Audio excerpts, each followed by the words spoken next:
warahmatullahi wabarakatuh. Alhamdulillahirabbil alamin. Wassalatu wassalamu ala sayyidina Muhammadin wa ala alihi wa ashabihi ajma'in. Amma ba'd. Qala Allah ta'ala fi kitabihil karim. A'udzu billahi minasyaitonir rajim. Bismillahirrahmanirrahim. Warattilil Qur'ana tartila. Shadaqallahul azim.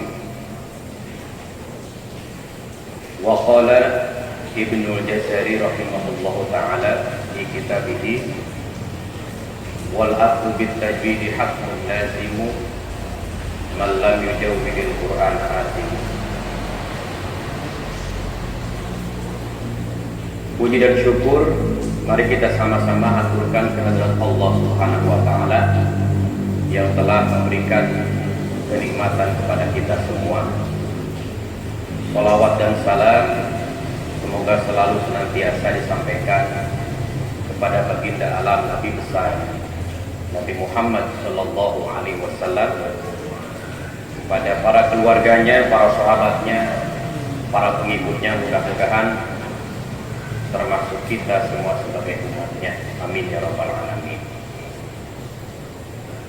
Para santri sekalian yang saat ini ada di rumah masing-masing, alhamdulillah tidak terasa pada tahun ini kita sudah masuk kembali, sudah berada pada bulan yang mulia, yaitu bulan Ramadan, bulan yang dimuliakan oleh Allah Subhanahu wa taala, dan bulan di mana di dalamnya diturunkan Al-Qur'anul Karim. Akan tetapi mungkin pada tahun ini, Ramadan ini, kita berbeda dengan Ramadan tahun yang lalu. Seperti biasa tahun yang lalu kita berkumpul bersama-sama di pondok pesantren, tetapi untuk tahun ini mungkin kita tidak bisa bersama-sama melaksanakan kegiatan belajar mengajar di pesantren, karena untuk sementara diliburkan terlebih dahulu, sebagaimana kita maklum dengan adanya wabah virus corona yang sedang melanda bangsa kita ini khususnya. Para santri sekalian, pada kesempatan ini pula Bapak ingin menyampaikan untuk kalian, bagaimanapun kondisinya, tetap semangat, terus belajar. Jadi jangan henti-henti. Itu yang pertama. Yang kedua, tingkatkan ibadah dengan semaksimal mungkin. Kalau kalian biasa di pondok melakukan sholat tahajud, sholat duha, memperbanyak membaca Al-Quran dan ibadah-ibadah yang lainnya, di rumah lebih ditingkatkan lagi. Kemudian yang ketiga, jangan lupa ketika di rumah kalian seluruh para santri bantu orang tua kalian dengan sekemampuan kalian, karena itu yang akan menjadikan kalian mulia dan dimuliakan oleh Allah Subhanahu wa taala. Amin ya rabbal alamin. Dan pada kesempatan ini Bapak ingin menyampaikan materi tentang ilmu tajwid di dalam mengisi kegiatan bulan Ramadan tahun ini secara jarak jauh. Barangkali kalian bisa mempersiapkan, yang ada kitabnya silahkan dibuka. Kita akan membaca dari beberapa bait dari kitab Tuhfatul Atfal ya. Mungkin kita tidak dari awal, kita ambil saja bait-bait tertentu yang akan kita pelajari bersama-sama. Dengan demikian, mari kita sama-sama awali belajar kita pada malam ini dengan membaca suratul Fatihah ila hadratin Nabi Mustafa Muhammad sallallahu alaihi wasallam wa ala alihi wa ashabihi wa azwajihi wa dzurriyyatihi wa ahli baitihi kiram. Al-Fatihah. A'udzu billahi minasy الشيطان الرجيم بسم الله الرحمن الرحيم الحمد لله رب العالمين الرحمن الرحيم مالك يوم الدين إياك نعبد وإياك نستعين اهدنا الصراط المستقيم صراط الذين أنعمت عليهم غير المغضوب عليهم ولا الضالين. Amin. Para santri sekalian, sedikit barangkali Bapak ingin menyampaikan bahwa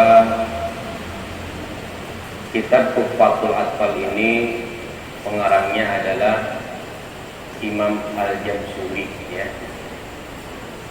Imam Al-Jamsuri ini lahir pada tahun 1163 Hijriah di sebuah daerah namanya Jamsuri yang ada di Mesir, ya. Kemudian beliau wafat pada tahun 1204 Hijriah. Imam Al-Jamsuri terkenal sebagai ulama besar di abad ke-12. Karangan-karangannya banyak sekali, yaitu diantaranya adalah kitab tajwid Tuhfatul Atfal. Ada lagi karangannya Fathul Atfal. Jadi berbeda ya para santri sekalian, Tuhfatul Atfal dengan Fathul Atfal. Kalau Fathul Atfal itu syarah daripada Tuhfatul Atfal. Dan banyak kitab-kitab yang lainnya, baik itu penjelasan ilmu tajwid dan ulumul Quran yang lainnya. Itu sedikit tentang pengarang kitab Tuhfatul Atfal yang kita akan pelajari pada malam ini. Kita akan mencoba menjelaskan bagian daripada hukum-hukum nun mati dan tanwin yang ada di dalam kitab Tuhfatul Atfal ini. Ya. Bismillahirrahmanirrahim. Bismillah dengan nama Allah Ar-Rahmani yang Maha Pengasih, Ar-Rahimi yang Maha Penyayang. Ahkamun nunis sakinati wat tanwin. Seperti biasa kita baca terlebih dahulu nazamnya dengan nazam yang biasa kita baca lagunya, ya, atau dengan bentuk lain silahkan. Yang penting memudahkan kalian para santri sekalian untuk menghafalnya bait ini. Mudah-mudahan selama libur ini di rumah kalian bisa hafal Tuhfatul Atfal, bisa hafal Matan Jazariyah.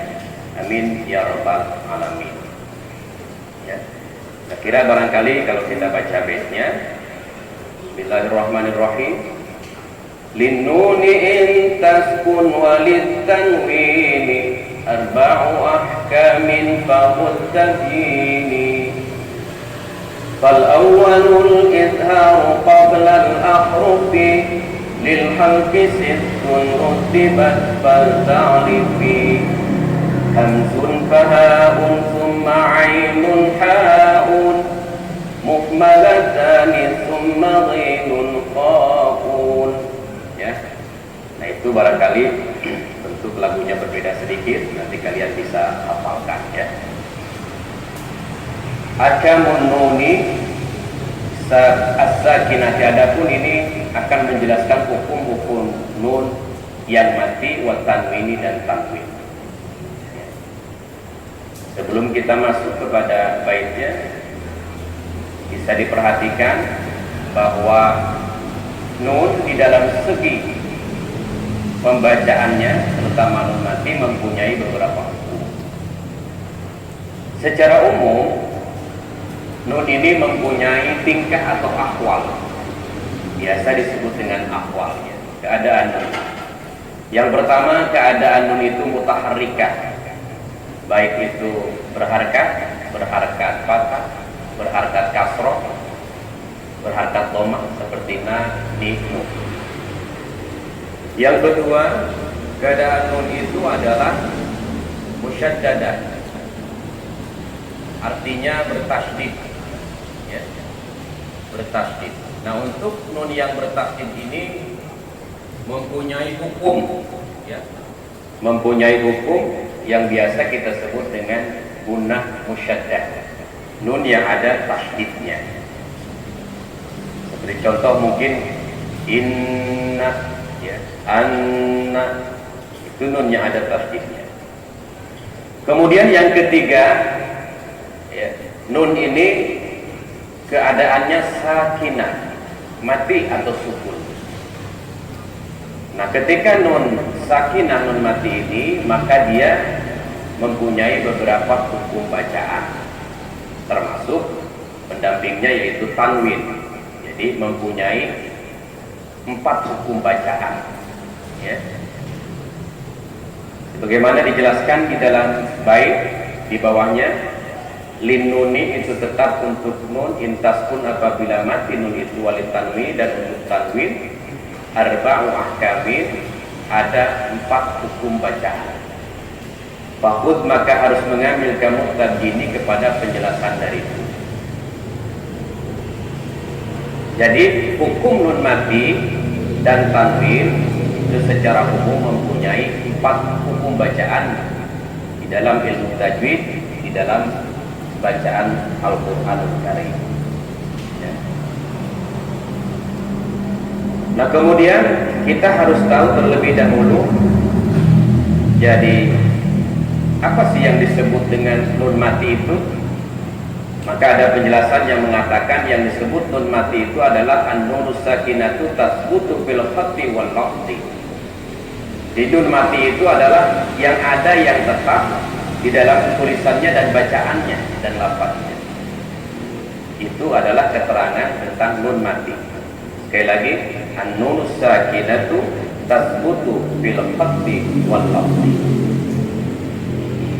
Kemudian kalau tanwin itu bagaimana yang disebut tanwin itu? Kan pada hakikatnya nun dan tanwin itu sama gitu ya. Di dalam pengucapannya sama. Ya. Maka ada patokan, ada keterangan untuk tanwin itu adalah at-tanwinu nunun sakinatun talhaqu akhiral ismi la lafdhan la khattan. Jadi yang disebut tanwin itu adalah nun mati yang ada yang menempel pada akhir isim, pada lafaznya, tidak ada pada tulisannya. Kalau nun mati, nah, lafaznya ada, tulisannya ada, tetapi kalau tanwin, ya, kalau tanwin itu lafaznya, pengucapannya ada, tulisannya tidak ada. Itu demikian. Jadi ada perbedaan sedikit pada hakikatnya di dalam pengucapannya, lafaznya, apa pelafalannya itu sama. Nah, nun mati dan tanwin ini mempunyai 4 hukum bacaan. Mana yang 4 itu? Yang pertama, fal awwalul izhar. Maka adapun yang pertama adalah izhar. Kapan dibaca izhar nun mati dan tanwin ini? Qoblal ahrufi lil halqi sittun rutiban.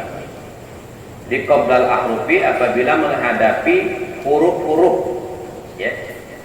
Atau kalau terjadinya adanya nun mati dan tanwin ini sebelum huruf-huruf, lil halqi, huruf halak, sittun yang 6, ya.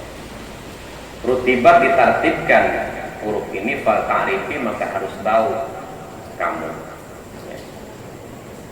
Nah, oleh karena itu secara umum bisa kita simpulkan, jadi hukum nun mati dan tanwin itu yang pertama dibaca izhar apabila menghadapi huruf yang 6. Biasa kita menyebut huruf izhar atau disebut juga huruf halak. Huruf halak adalah huruf izhar, huruf izhar adalah huruf halak, itu juga. Kenapa dinamakan huruf halak? Karena huruf izhar yang 6 ini semuanya makhrajnya keluarnya dari halak, ya, dari halak. Mana yang 6 ini? Dalam bait selanjutnya, Hamzun satu hamzah, faun maka kedua ha, tsumma ainun kemudian ketiga ain, haun keempat ha, mukmalatani yang tidak memakai titik, tsumma ghainun atau tsumma ghainun kemudian yang kelima ghain, khaun yang keenam kha. Itu yang disebut dengan huruf izhar atau huruf halak.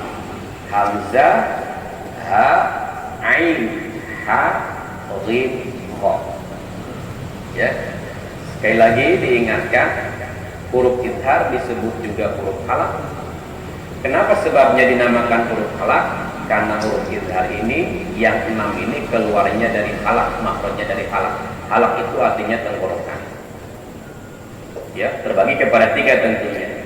Hamzah dan ha itu dari pangkal tenggorokan, ain dan ha itu dari tengah-tengah tenggorokan, ghain dan kha itu tenggorokan sebelah luar. Ya, 2 di pangkal, 2 di tengah, 2 di bawah atau sebelah luar tenggorokan. Nah, kemudian yang dimaksud dengan izhar ini apa sih? Yang dimaksud dengan izhar menurut ilmu tajwid? Maka tentu seperti biasa para santri sekalian, jadi izhar mempunyai 2 arti bahasa. Yang pertama menurut lughah, yang kedua menurut istilah. Izhar menurut lughah adalah al-bayan. Al-bayan artinya jelas. Jadi secara bahasa, setiap yang jelas, setiap yang bayan itu namanya izhar. Secara umum menurut bahasa. Tetapi secara istilah, pengertian menurut istilah ilmu tajwid di sini yang dimaksud tentunya, yang dimaksud dengan izhar adalah ikhraju kulli harfin min makhrajihi bil ghairi kunnatin, yaitu mengeluarkan tiap-tiap huruf, maksudnya mengeluarkan atau mengucapkan tiap-tiap huruf. Yang dimaksud adalah huruf nun mati dan tanwin. Min makhrajihi, dari makhrajnya, ya, dari makhrajnya nun dan tanwin itu bi ghairi gunnatin, dengan tidak memakai gunnah. Artinya mengucapkan suatu huruf dari makhrajnya dengan tidak memakai gunnah berarti dibaca jelas. Itulah yang disebut dengan izhar. Nanti ada lawannya izhar adalah idgham, ya. Kalau idgham itu dimaksudkan, kalau ini dijelaskan. Nah, itu. Oleh karena itu, supaya diingatkan tentang pengertian izhar ini di dalam pelajaran ilmu tajwid, yang pertama bahwa izhar mempunyai arti secara lughah, secara bahasa, secara umum yang disebut dengan al-bayan, artinya jelas. Yang kedua, izhar menurut istilah ilmu tajwid adalah ikhraju kulli harfin min makhrajihi bi ghairi gunnatin, ya. Mengeluarkan atau mengucapkan tiap-tiap huruf yang dimaksud huruf nun mati dan tanwin dari makhrajnya dengan tidak memakai gunnah, jadi dibaca jelas. Baik para santri sekalian, kita lihat contoh di bagian pertama tentang izhar ini. Yang dibaca jelas ini tentunya ada dalam satu kalimat, ada di dalam 2 kalimat, baik itu nun mati dan tanwin, ya. Pertama kita lihat contoh yang ada kitabnya Tuhfatul Atfal yang sedang membuka, para santri sekalian bisa dibuka di dalam kolom contoh. Nun yang bertemu dengan hamzah yang pertama, seperti contoh di dalam satu kalimat, yan'auna, yan'auna. Jadi nun ketemu hamzah dalam satu kalimat. Kemudian nun ketemu hamzah di dalam 2 kalimat, seperti contoh man amana, man amana. Kemudian yang tanwin menghadapi hamzah, seperti contoh wajannatin alfafa. Jadi tanwinnya dijelaskan, ya, wajannatin jannatin alfafa. Kemudian contoh yang kedua, para santri sekalian, huruf izhar ha, yaitu nun mati menghadapi ha dalam satu kalimat. Contohnya yanhauna, yanhauna, fokus kepada nun mati ya, yang dibaca jelas. Kemudian yang di dalam dua kalimat, contohnya waman hajara, waman hajara, jadi baca jelas. Kemudian yang contoh dari tanwin adalah wajurufin harin, wajurufin harin, tanwin ketemu ha.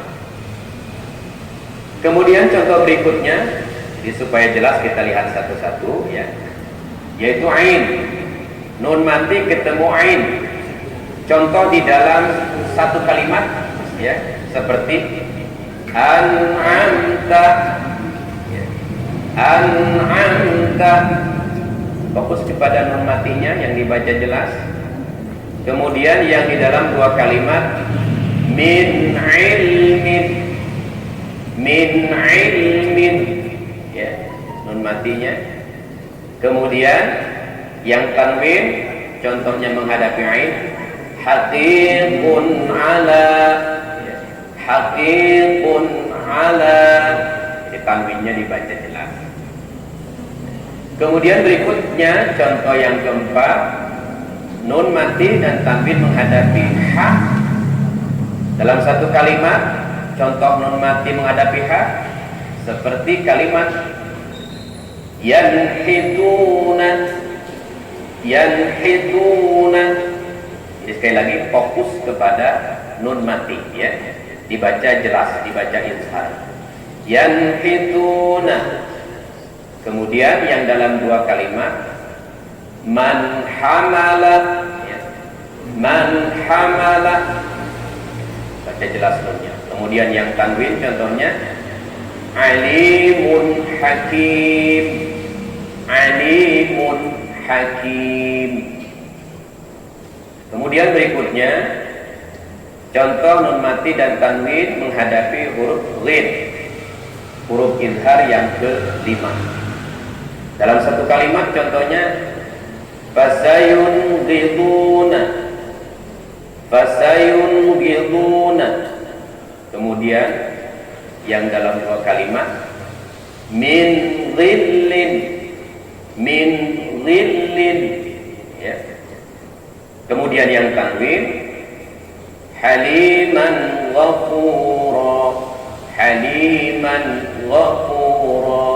Jadi tanwinnya di situ dibaca jelas menghadapi ghin ya. Kemudian yang terakhir adalah huruf izhar kha. Kha yang keenam huruf izhar. Contoh dalam satu kalimat seperti apa? Al-munkhaniqatu ya. Al-munkhaniqatu ya. Kemudian contoh yang di dalam dua kalimat waliman khafa, waliman khafa ya. Kemudian tanwin menghadapi kha ya, contohnya yauma idzin khashi'ah, yauma idzin khashi'ah ya. Nah itu contoh-contoh nun mati dan tanwin menghadapi huruf izhar yang 6, dari mulai hamzah, ha, ain, ha, ghin dan kha. Para santri sekalian yang Bapak banggakan, kenapa kita mungkin dalam bahasan ini khusus konsentrasi kepada nun mati dan tanwin? Karena hukum bacaan nun mati dan tanwin ini ketika kita membaca Al-Quran, di antaranya paling sering kita jumpai, paling sering kita praktekkan. Maka untuk sekedar mengingatkan supaya prakteknya juga baik, sesuai dengan faedah-faedah aturan-aturan ilmu tajwid. Maka bagian pertama dari hukum nun mati dan tanwin adalah izhar. Sudah dijelaskan pengertiannya, termasuk huruf izharnya tadi.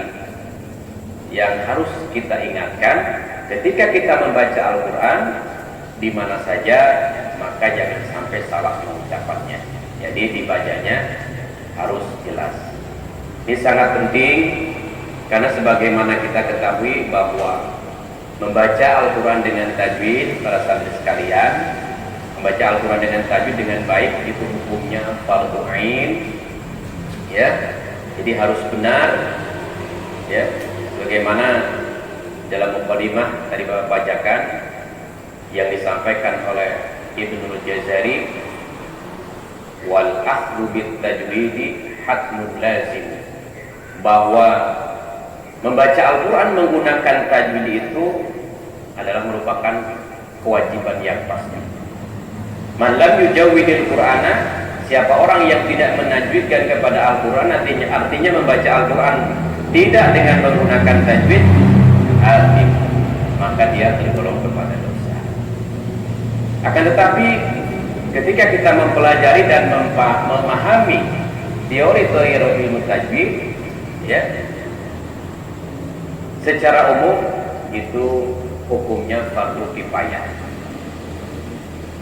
Para santri sekalian yang membanggakan, kalau kita sebagai santri tentunya baik itu fardhu kifayah apalagi fardhu ain, maka harus mampu, ya, harus bisa terlebih mempraktekkan di dalam membaca Al-Quran. Untuk apa? Ya, di dalam kitab Bidariyah kalian pernah mempelajari mungkin bahwa tujuannya adalah liyantifu bi afshahil lughat, ya, liyantifu bi afshahil lughat. Ada juga sebagian teks di dalam bait itu adalah liyalfizu bi afshahil lughat. Sama saja, maksudnya adalah supaya bisa mengucapkan lafaz-lafaz Al-Quran itu bi afshahil lughat dengan paling fasihat, dengan maksimal, dengan sebaik-baiknya. Supaya apa? Jadi supaya bacaan Al-Quran kita itu baik dan benar. Jadi jangan sampai kita membaca Al-Quran itu salah dan tidak mau belajar. Kenapa para santri sekalian? Kalau kita lihat hukum-hukumnya, jadi di dalam membaca Al-Quran itu kesalahan itu ada dua bagian. Yang pertama yang disebut kesalahan jali, yang kedua adalah kesalahan khafi. Apa yang disebut dengan kesalahan jali? Kesalahan jali itu kesalahan yang jelas, sehingga siapapun yang mendengar, yang melihat itu akan tahu. Seperti orang salah mengucapkan huruf wama, contoh misalnya wama yakhda'una, itu dengan khaf. Misalnya ada seorang baca dengan ha tertukar wama yakhda'una, maka itu yang disebut dengan jali. Jadi salahnya jelas. Atau tertukar harokatnya, ya. Aturan an'amta ini dibaca an'amtu, ya, dibaca an'amtu, maka itu kesalahan yang jelas. Kemudian kesalahan yang kedua adalah yang disebut kesalahan khafi. Kesalahan khafi itu adalah samar, sehingga hanya orang-orang yang biasa mendawamkan dan mempelajari Al-Quran saja yang akan tahu. Sebagian di dalam ilmu tajwid dijelaskan hanya seorang mukrid saja, orang yang ahli dalam membaca Al-Quran yang akan mengetahui kesalahan khafi itu, karena sifatnya samar. Nah, contohnya adalah kesalahan khafi itu seperti mengucapkan gunnah kurang tepat, mengucapkan izhar juga kurang tepat, terlalu ditahan, dan sebagainya. Itu kesalahan khafi. Nah, kita hindari semuanya. Kita jangan sampai membaca Al-Quran baik itu salah jali ataupun salah khafi. Para ulama sudah sepakat, para santri sekalian, kesalahan jali itu kalau orang tidak mau belajar padahal ada kesempatan, maka hukumnya haram. Kesalahan khafi di dalam baca Al-Quran, kalau orang itu ada kesempatan tapi tidak mau belajar, maka minimal itu dihukumi oleh para ulama makruh, bahkan ada yang mengatakan haram. Oleh karena itu, Dengan kita mempelajari ilmu tajwid, mudah-mudahan dapat terhindar dari kesalahan baik khafif ataupun jali, baik jali ataupun khafif. Selanjutnya terus kita memperbanyak membaca Al-Qur'anul Karim, terlebih di dalam bulan Ramadan yang mulia. Para santri sekalian yang saya demikian barangkali materi yang dapat Bapak sampaikan pada malam ini. Insya Allah nanti kita akan lanjutkan kepada bagian yang kedua dan selanjutnya dari hukum nun mati dan tanwin. Ini saja dulu. Terima kasih atas perhatiannya. Mohon maaf atas segala kekurangannya. Kita tutup dengan membaca doa Khatmul Qur'annya.